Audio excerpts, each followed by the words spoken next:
ایمن صغیر، یہ آج سے تقریباً 23 سال پہلے کا واقعہ ہے جو میرے ساتھ پیش آیا تھا۔ میں اپنی نوکری کے لیے سکھر آیا تھا جہاں میرے ماموں رہتے تھے، تو کچھ دن میں اس کے گھر گیا کہ جب تک کہیں اور میرے رہنے کا بندوبست نہیں ہو جاتا۔ ماموں جان کے گھر میں کئی سالوں کے بعد آیا تھا۔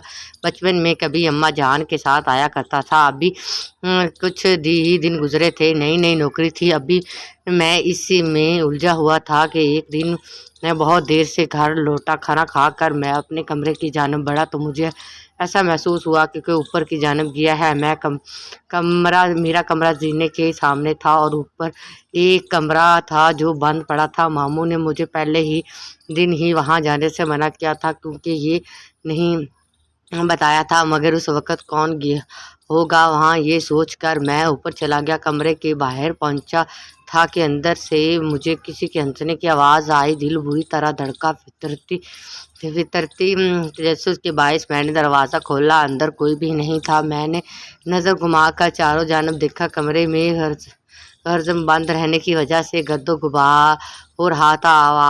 آوازوں کو اپنا وہم جان کر میں پلٹنے ہی لگا تھا کہ میری مامانی نے مجھے پیچھے سے پکارا۔ میں نے جو چونک کر دیکھا، مجھے حیرت بھی ہوئی کہ وہ کبھی سیڑھیاں نہیں چڑھتی تھی پھر اوپر، مگر انہوں نے کہا کہ مجھے اوپر آتے دیکھ کر تو میرے پیچھے چلی آئیں۔ مجھے سے پوچھا تو میں نے بتایا کہ مجھے لگا کہ کوئی یہاں ہے، دیکھنے چلا آیا۔ خیر میں ان کے ساتھ نیچے آنے لگا تو ابھی 2-3 سیڑھیاں ہی اترا ہوں گا کہ مجھے محسوس ہوا کہ کوئی میرے پیچھے پھر ہنسا ہے مگر وہاں تو مامانی تھی۔ میں نے ڈرتے اپنی گردن گھمائی اور میرے ہوش اڑ گئے۔ میرے پیچھے مامانی کی بجائے ایک جھلسے ہوئے چہرے والی لڑکی کھڑی تھی جس کی آنکھیں سرخ تھیں۔ خوف سے میں سیڑھیوں سے گر پڑا اور وہ آہستہ آہستہ میرے پاس آ رہی تھی۔ میری آواز حلق میں ہی رہ گئی۔ بمشکل میں چیخا تو میری آواز پر مامانی جان ماموں اپنے کمرے سے بھاگے آئے۔